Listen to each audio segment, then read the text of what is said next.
百事忙，千事忧，到头来万事休。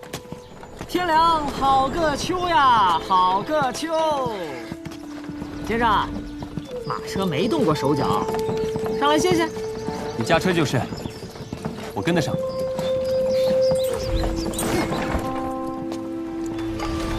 先生是不是后悔自己走得太快了？应该留在大隋多陪陪他们。哎呀，也不知道那群小崽子们会不会被人欺负哦。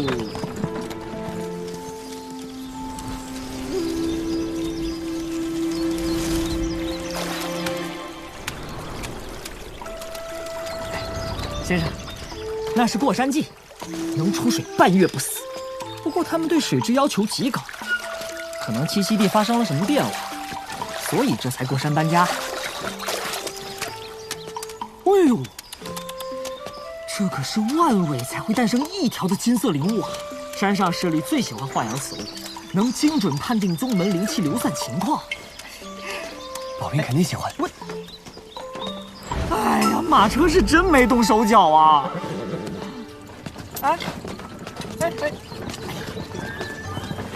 哎，先生，等等我吧。看看，来看看。姑娘，看一看。你看我这什么都有，大的小都有。二位看看啊，这都是新鲜的螃蟹鱼啊。我要这只大的。啊，这个啊。明明8条腿，还谢六桂儿2毫。曾经我也像你们这般远游求学，拜在了老秀才门下，成了他的大弟子。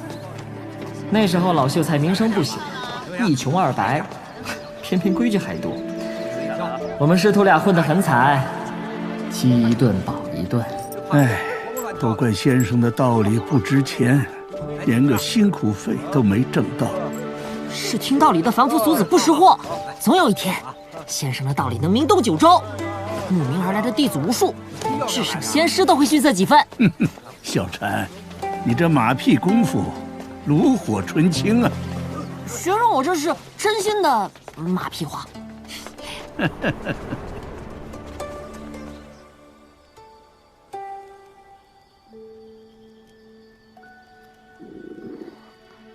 先生，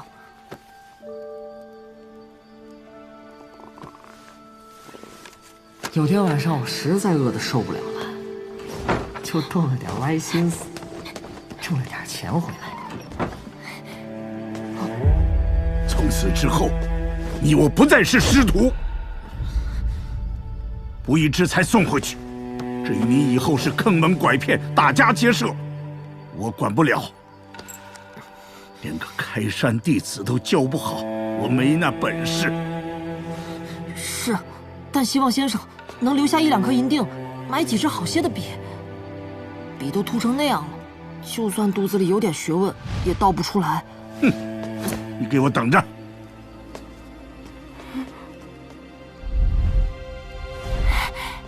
先生不吃？先生牙疼，吃不了这些。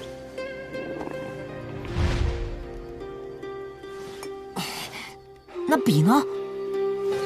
学问在这儿，跑不掉。小禅，这只螃蟹吃了就没了，但先生肚子里这点学问，你只管拿，能拿多少拿多少，不花钱。我们读书人只要1天不饿死，就要讲1天道理。那先生，这段谢六桂儿2毫是不是写错了？螃蟹明明是8条腿。哼，你懂什么？6条腿的螃蟹才叫稀罕。先生就是先生，肚子饿扁了，嘴都是硬的。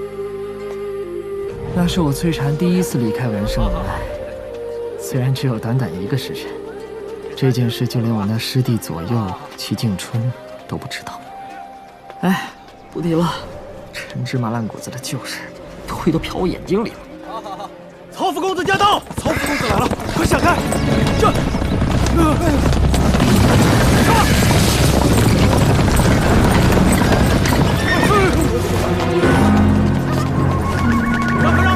都让开！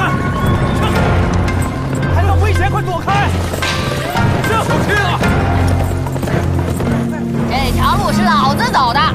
我试试。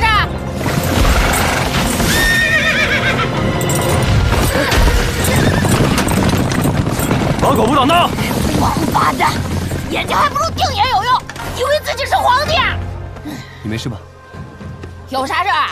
就这点场面，也想吓唬小爷我啊？你们是读书人吧？头一次来州城，那一定要去看看芝兰府啊！芝兰府？那可是州城宝地，汇聚天下名书，满满的书香气，能延年益寿，还能驱邪避祟呢。哎呀，只可惜这会儿曹家人把好地方占为己有，不让人进。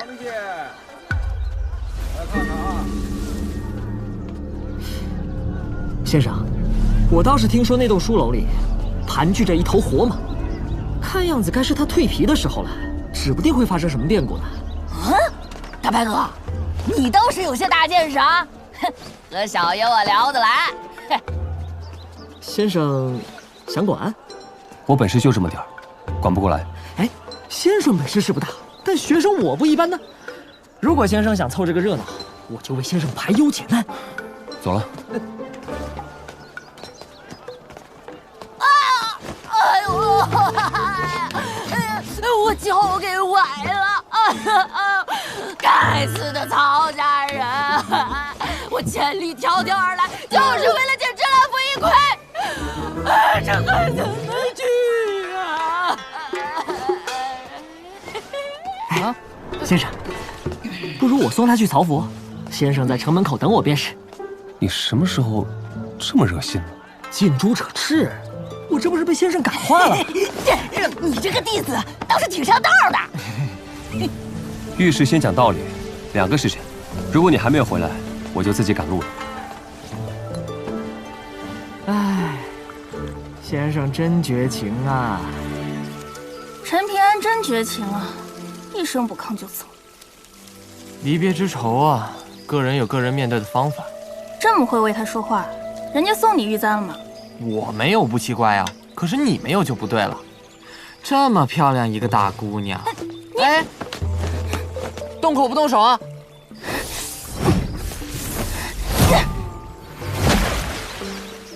哎，这要是陈平安的鱼竿，你还敢这么泼辣？我跟你姓！你也太勤勉了，就不能休息休息吗？论勤勉，谁能比得过他呀？我不想被陈平安看不起。走那么快干嘛？都没来得及喊你一声小师叔。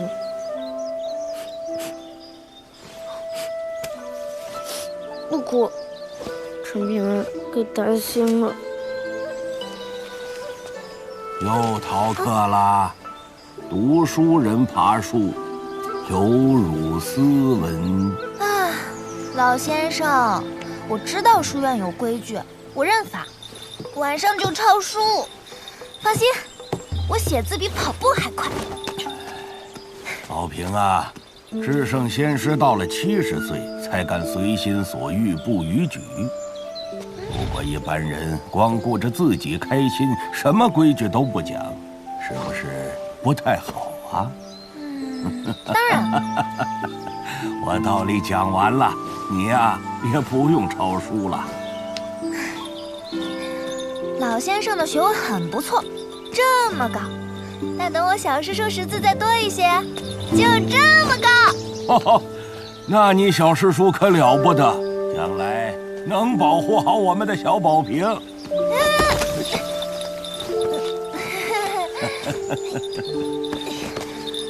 哎，景春，早知道应该见一见那少年的。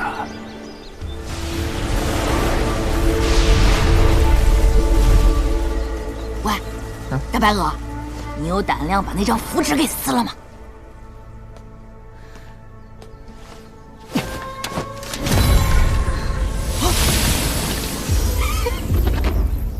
你小子行啊，有种！嘿，怎么样？以后跟我混，我罩着你。啊，不敢不敢。我堂堂玉江小郎君，和这儿的水神是好兄弟。嘿，喝酒吃肉，来是想怎么样就怎么样。定。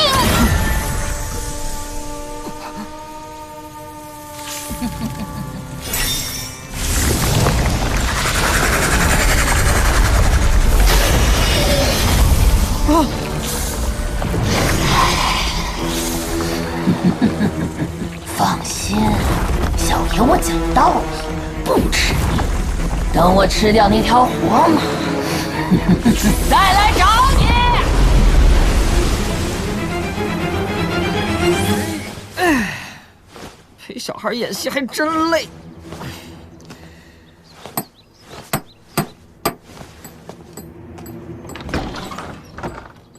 我乃云游四方的散仙，见贵府妖气冲天，特来相助。滚滚滚！哪来的骗子？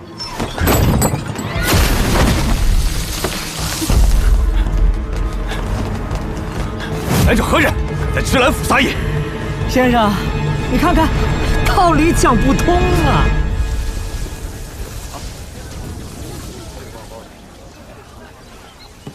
这个也挺好。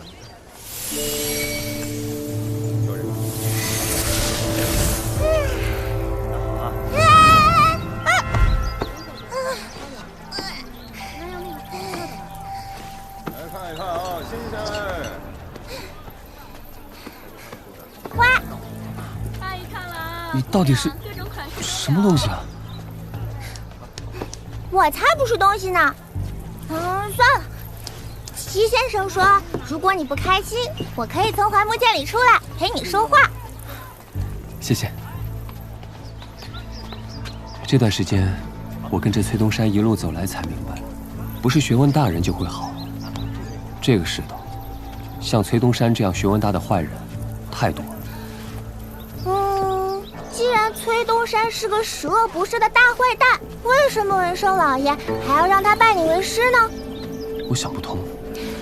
所谓近朱者赤嘛，所以文胜老爷才希望崔东山能够跟在你身边。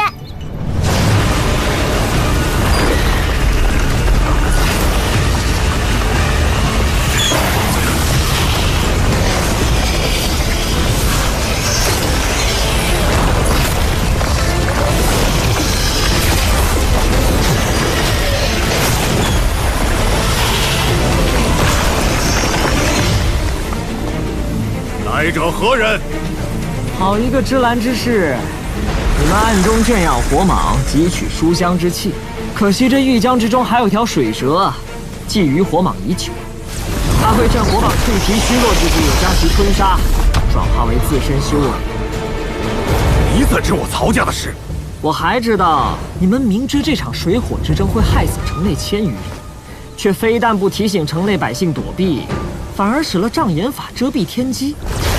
难道是想利用这场浩劫称霸一州？我不管你背后是谁，我劝你曹氏大业莫要插手，不然你就是死的第一个。我的好脾气都在大门口用完了，现在我要登楼。你真当我芝兰曹氏是软蛋吗？我数3个数。3。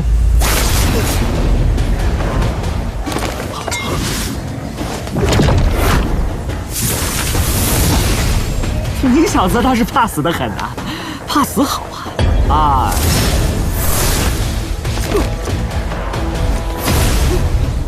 2、1。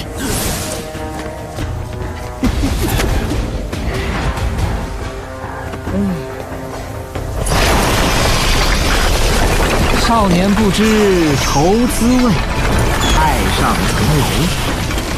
为赋新词巧说愁。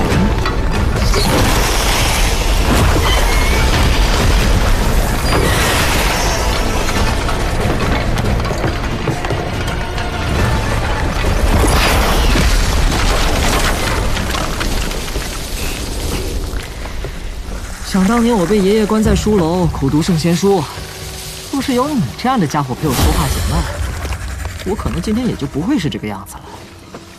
我把那水蛇放进来，打断了你大道机缘，你不生气？你当时若执意蜕皮，数百年修为就沦为给那条水蛇做嫁衣的下场了。行啊，你小子竟然扮猪吃老虎，不但出手狠辣，眼光还很独到。你要是帮我吃掉那小丫头，以后我让你横着走。乖乖把真身放进来吧。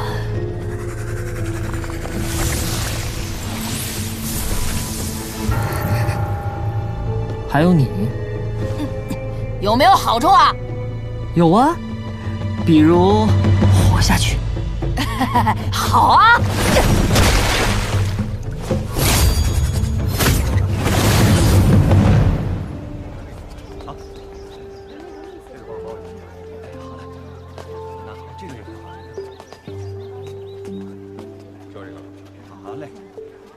哎呀，解决了你们的麻烦，我却丢了个先生。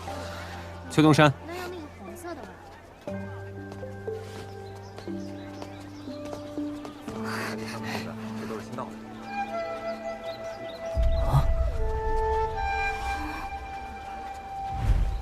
哎，先生放心，我这次可没有滥杀，有几个运气不好的是死有余辜。我相信你。啊，太阳打东边落日了。崔东山，你知道为什么让你跟我一同回乡吗？知道啊，你觉得我是坏人，不安好心，怕我狗改不了吃屎，所以宁肯自己睡不踏实，也不愿意那些孩子出意外。崔东山，你不是好人，但你比我聪明很多，也知道怎么对付坏人，所以我想求你一件事。先生有什么话就直说吧。如果你愿意返回大隋京城，真心保护宝平他们，那从今天起，我就答应你当我的学生。啊！你一言为定。还是算了。先生，其实我早就猜到这一步了，连离别赠礼都准备好了。这条火蟒虽断了大道良机，但自幼汲取书香气，性子温顺，最合适当小书童。那条水蛇性格暴戾些，但能帮先生开山过水，很快就会来磕头认错。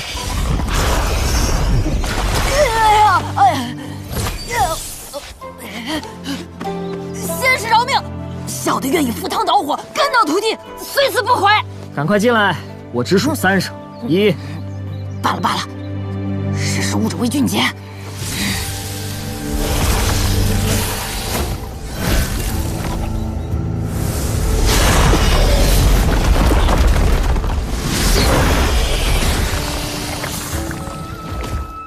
别不识好歹，我家先生是离珠洞天的土财主，只要你们好生伺候着先生返乡，少不了好处。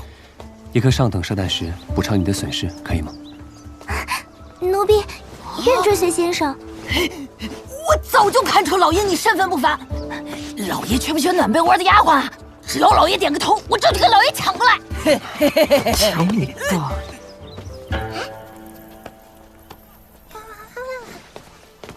他告诉我2句话，一句是文胜老爷给你的临别赠言，一句是齐先生赠给毛晓东的临终遗言。天人相分，化性其尾。另一句是礼定伦，法治罢。齐敬春的甲子教化，离珠洞天孕育出了这个金色香火小人，文运与武运交融，实属罕见呐。先生不妨将他放在落魄山的山神庙里供奉。既然陈平安认了你做学生，文生老爷的另一句话，我觉得可以说给你听。洗耳恭听。学生问：谢六贵而昂，可是比窝？先生答曰：穷秀才，囊中羞涩也。怎么了？原来谢六贵事出有此。老头子，这么委婉的道歉，我接受了。这位大哥，请你行个方便，啊！实不相瞒，我今日真是第一次见到螃蟹，以前我连它有几条腿都搞错了。平常总是听人说蟹鲜美无比，可怜囊中羞涩。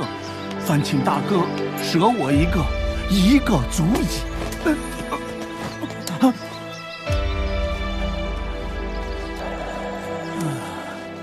我的真名叫崔婵婵，因为爷爷希望我道德品行、学问修养兼具名山大水之美，治理养全。当我舍弃了一个禅字，逃离家乡，才拜入老秀才门下。兜兜转转，如今又多了一个先生。先生一路保重。如果我死在了大隋，我会帮你建一座衣冠冢。他娘的衣冠冢这词儿都知道了，这一路跟着宝平他们叔真没白读。你自己小心。先生，其实玉簪店那对母女并没有死。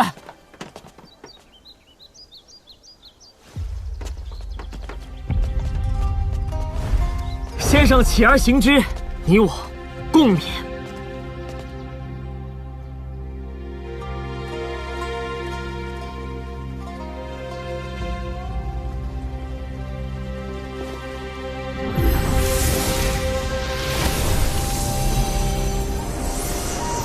国师大人有何吩咐？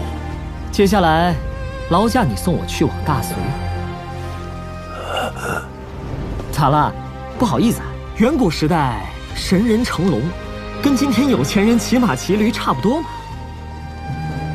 那我在楼外等你。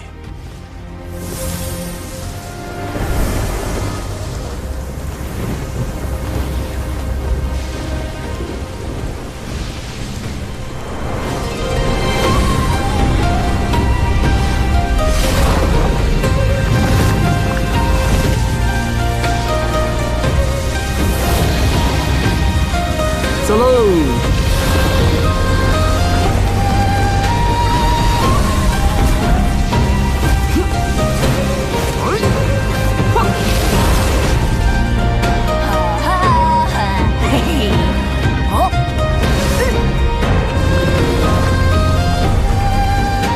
老爷，那家伙真够凶残的。他是我学生。近朱者赤，近墨者黑。老爷他不会是学坏了吧？尚书大人，那些大理的孩子忒不像话了。李怀榆木疙瘩不开窍，林守一逃课去看道家杂书。哎，还有这个，你看看，李保平在圣贤书上画武夫打拳，哪里有半点读书人的样子？毛老这么说，我只想问问，是齐敬春学问大，还是在座各位大呀？那是齐敬春眼光好，还是诸位先生好？他们身上的光环太大，势必会令一些大隋本土学子心生嫉妒，甚至怀恨在心呐。树欲静而风不止，和树有什么关系呢？夫子还说刚才，别过去，起来啊！狗屎般的东西，没劲。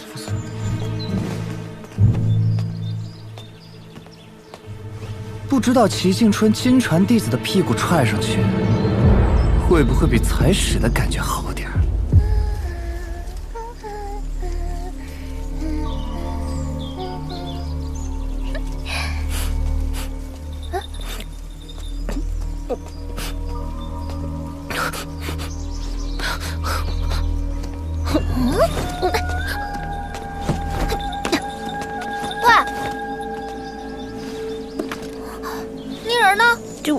丢了，你躲了我好几天，把头抬起来。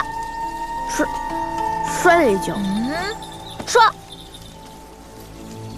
打不过人家，是我舍友，但我一个打3个，没给你们丢脸。走。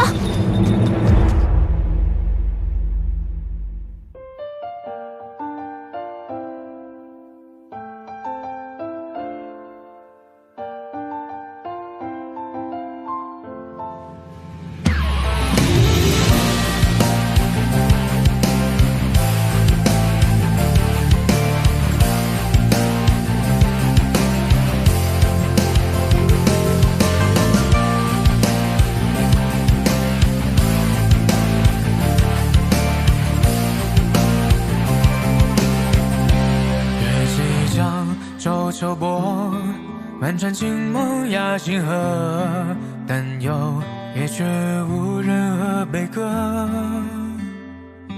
小童作尽看山色，有唱歌，所以站路渔樵也归客。喝金山走江河，我知青山江河乐。父亲为人故人知我乐，